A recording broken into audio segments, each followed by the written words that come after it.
Gujarat bulletin ન્યૂઝમાં આપનું સ્વાગત છે। પંચમહાલના શહેરમાં હાલોલ શામળાજી હાઈવે પર દબાણ મુદ્દે વિવાદ। વેપારીઓએ પ્રાંત અધિકારીને આવેદનપત્ર પાઠવી યોગ્ય માપણીની કરી માંગ। શેરાનગરમાં હાલોલ શામળાજી હાઈવે માર્ગની બંને બાજુ બિનઅધિકૃત દબાણો દૂર થતા જીએસઆરટીસી દ્વારા દુકાનદારોને નોટિસ આપવામાં આવ્યા બાદ તે દબાણો દૂર કરવાની કાર્યવાહી હાથ ધરવામાં આવી હતી। પાકા દબાણોને લઈને જીએસઆરટીસી દ્વારા બીજી નોટિસ વેપારીઓને આપવામાં આવ્યા બાદ વેપારીઓ એકત્રિત થયા હતા। રાજુભાઈ પદવાણી, ચિરાગભાઈ શાહ, પ્રવીણભાઈ દરજી સહિત અન્ય વેપારીઓ તાલુકા સેવા સદન ખાતે પહોંચીને પ્રાંત અધિકારી ફાલ્ગુન પંચાલને આવેદનપત્ર આપ્યું હતું। આવેદનપત્રમાં ઉલ્લેખ કરવામાં આવ્યો હતો કે ગ્રામ પંચાયતના સમયમાં પંચાયતના નિયમ અનુસાર રજા ચીઠી મેળવી કમર્શિયલ બાંધકામ કરવામાં આવ્યું હતું અને શહેરી વિસ્તારના નિયમ અનુસાર અમારું બાંધકામ હાલોલ શામળાજી રોડ બનતા અગાઉનું હોય ત્યારે રોડ ઓથોરિટી અધિકારીઓ દ્વારા અમારા પાકા બાંધકામ અંગે કોઈ નોટિસ કે દબાણ અંગેની લેખિત જાણ કરેલ નથી અને વેપારીઓએ દુકાનના પતરાના શેડ, ઓટલા, અન્ય અડચણરૂપ દબાણો સ્વયંભૂ દૂર કરી દીધેલ છે। તેમ છતાં ફરીથી 27 તારીખના રોજ કોઈપણ દુકાનદારની કબજાની માલિકીની જાણકારી સિવાય કે કોઈપણ પ્રકારની કાયદેસરની સ્થળ માપણી કર્યા સિવાય કે કોઈપણ જાતની હદ નક્કી કર્યા સિવાય ગેરકાયદેસર રીતે કોઈપણ નિયમોને ટાંક્યા સિવાય અથવા કયા નિયમ અનુસાર દબાણ દૂર કરવાના છે તે માહિતી સિવાય નોટિસો વેપારીઓને આપી હતી। આ સાથે વધુમાં એવો પણ ઉલ્લેખ કરવામાં આવ્યો હતો કે લગ્ન સિઝન હોવાથી દબાણો દૂર કરવાની પ્રોસેસ બંધ રાખવામાં આવે અને કાયદેસરની રોડ ઓથોરિટી હેઠળ યોગ્ય માપણી કરવામાં આવે તેવી માંગ પણ કરવામાં આવી હતી અને રોડની બંને સાઈડ ઉપર પાકી ગટર લાઇનને અડીને આવેલા તમામ અડચણરૂપ દબાણો દૂર કરવામાં આવ્યા હતા। અન્ય કોઈ દબાણ આવેલ નથી તેમ છતાં ઈરાદાપૂર્વક આ નોટિસથી વેપારી આલમને હેરાન કરવાના બદિરાદે નોટિસ આપી શહેરના શાંત વાતાવરણને ડોળવાનો પ્રયાસ થયેલો હોવા સાથે અન્ય બાબતનો પણ ઉલ્લેખ કરવામાં આવ્યો હતો। જોકે જે વ્યાપારીઓને નોટિસ મળી છે તે વેપારીઓએ પ્રાંત અધિકારી સમક્ષ હાલમાં દબાણ બંધ રાખવામાં આવે તે સહિતની અનેક રજૂઆતો કરવામાં આવી હતી। જ્યારે પ્રાંત અધિકારીને ફાલ્ગુન પંચાલે માપણી સીટ સાથે રાખીને ડીએલઆરની અને જીએસઆરટીસીની સંયુક્ત માપણીથી જે બંને બાજુ જે એમની હદ નક્કી થશે તે દબાણોને લઈને નિયમ મુજબની કાર્યવાહી કરવામાં આવશે તેમ જણાવ્યું હતું। મહત્વનું છે કે દુકાનદારોને પાકા દબાણોને લઈને નોટિસ મળ્યા બાદ નિયમ મુજબની માપણી કરવામાં આવે ત્યારબાદ દુકાનદારોએ દબાણ કરેલ છે કે નહીં તે સ્પષ્ટ થઈ જશે।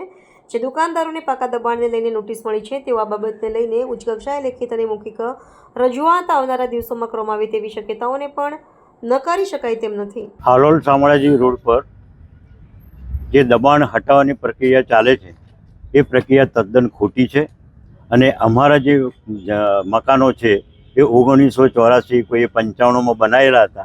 જે તે વખતે જૂનો રોડ હતો એના મધ્યબિંદુથી અમે 50 ફૂટ છોડીને મકાનો બનાવેલા છે પણ નવો રોડ બનતા આ મધ્યબિંદુ ખસી જતાં અમારા રોડના દબાણો દૂર કરવા માટે જે અમને નોટિસ ઇસ્યુ કરવામાં આવી છે એ ગેરકાયદેસર છે। બીજું કે આ લોકો એમ કહે છે કે તમને સર્વે નંબર એ કરેલો છે પણ અમને કોઈ કમ્પોઝિશન આપ્યું નથી કે કોઈ અમારો એક્વાયર કર્યો નથી કે અમને કોઈ નોટિસ આપી નથી।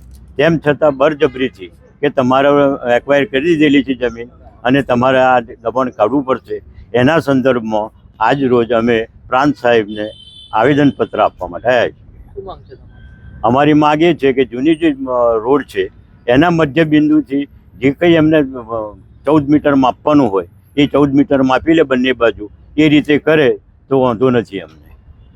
એમણે મધ્યબિંદુ ફેરવી નાખ્યું છે અને અમારું દબાણમાં આવે છે। પ્રવીણચંદ્ર હરજીવનદાસ દરજી। અમારા આવેદનપત્રમાં જે અમને ગઈકાલે નોટિસ આપવામાં આવી અને દિન 7ની મુદત આપવામાં આવી તો એમાં અમને લાગે છે કે કંઈક અજુગતું થાય એવું લાગી રહ્યું છે।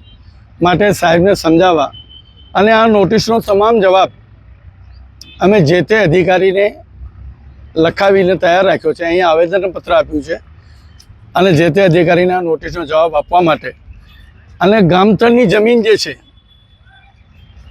ગામતળની જમીનનો માપદંડ અલગ હોય છે અને ગામ સિવાયની જગ્યા હોય ત્યાં વધુ હોય છે।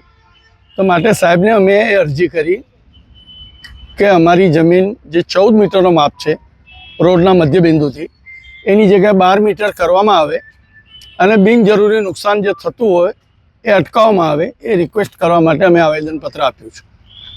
મારું નામ રાજુભાઈ પદવાણી, શહેરા। જીએસઆરટીસી દ્વારા અમને દબાણ દૂર કરવા માટે નોટિસ મળી હતી તેના અનુસંધાનમાં અમે આજ રોજ પ્રાંત ઓફિસને આવેદનપત્ર આપવા આવ્યા હતા કે અમારું દબાણ દૂર કરવા દબાણ અમારી દુકાન દબાણમાં આવે છે અને દૂર કરવા માટેની મને નોટિસ મળી હતી। એના અનુસંધાનમાં અમે આવ્યા હતા બરાબર. પણ એકચ્યુઅલી વસ્તુ એવી છે કે જૂનો જે રોડ હતો જૂની વખતનો એના સેન્ટ્રલથી 15 મીટર છોડીને અમે ત્યારે બાંધકામ કર્યું હતું. પણ 2004માં નવો રોડ બન્યો ત્યારે એનું સેન્ટ્રલ રોડ દ્વારા ફેરવી નાખ્યું છે અને એના આધારે અમે દબાણમાં આવેલા છીએ. અમારું જે જૂનું જો માપવામાં આવે રોડ તો અમારું કોઈ પણ 1 રૂપિયો 1% બી દબાણમાં નથી. બરાબર. એની રજૂઆત કરવા માટે અમે પ્રાંત ઓફિસમાં આવ્યા. હા, મારું નામ ચિરાગ કુમાર જસવંતલાલ શાહ.